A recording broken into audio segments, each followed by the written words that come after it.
Just a quick update. I wasn't able to do anything over the weekend because I was working with a friend of mine's widow and her two sons at the New Braunfels train show. So I just wanted to update you on what I was able to do before this weekend. You can see a lot of wires and all of the passenger train sections are really, they're in their final place right now. I've got them all wired with the lights attached. What I did was humanity junctions kind of method, and I'll show you this first one. And all these lights have been tested, so I know they work, but they haven't been hooked up to their final location yet. But anyway, here's one of the lights right here. You can see it's attached because they got kind of like a 3M attachment type glue. You peel off the backing and it'll attach to the plastic inside of the roof. So what I did was I ran the wire down. Let me get it in focus. It's hard to tell with these old eyes. And I used tacky glue to hold it.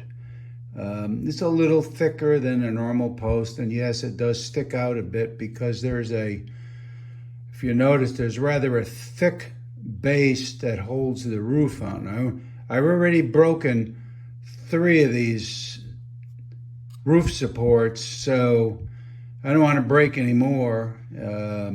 I had made a mistake. I had given away 2 sets of these passenger platform kits made by Walters in one of my contests, I think about a year ago.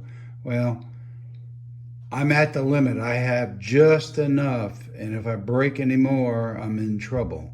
So what I did was I went ahead and bought an extra kit here late last week, and that'll give me some extra supports in case some more of them break.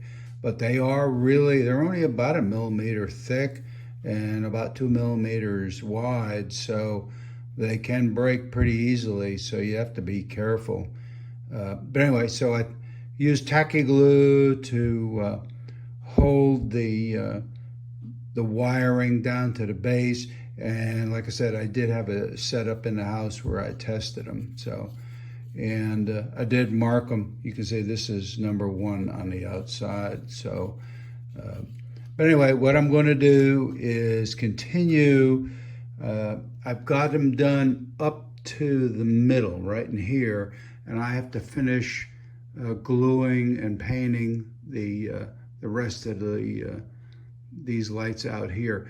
I'm considering, and I have some other ones. I think they're the JP5743s. They're like they have an LED that's about the size of a pinhead. And I'm undecided whether I want to put them in these walk down sections down to the platforms, because I got an allocation. I can put 4 of them in this area. So I just have to decide where to put them. I think these ones that are on the platforms, which are kind of in the middle, which illuminate, probably the middle of the platform. Because back in the old days, when I was a kid, these platforms probably were not as lit as they might be in today's modern era. So, but anyway, that's where this stands right now. I got to finish those. Once those are done, and then I'll probably mount. Let me get down off of here. I gotta decide whether to mount either on one of these posts here that's underneath, above the staging yard that supports the upper level, or maybe even this double that's here, and just bring down the wiring, because I'll have to drill. We'll go back up. I'm going to drill individual holes probably for these. I do have some room alongside this area here in the middle as I go back up. where I could run the wire down a little bit, but I just assume I'll just go straight down.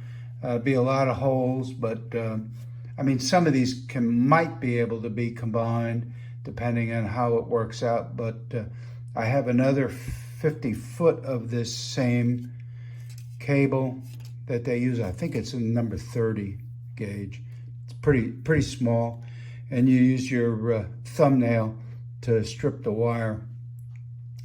So that'll be the next step after I get all of these done, and probably do a little bit of wiring before I do finish everything. But I wanted to leave everything in place because as you move it around, you forget where everything goes, regardless of how they're marked. So, but anyway, that's where we stand with the project right now. Hopefully, we'll get this thing done here in the next couple of weeks. So, but anyway, thank you for watching. Bye.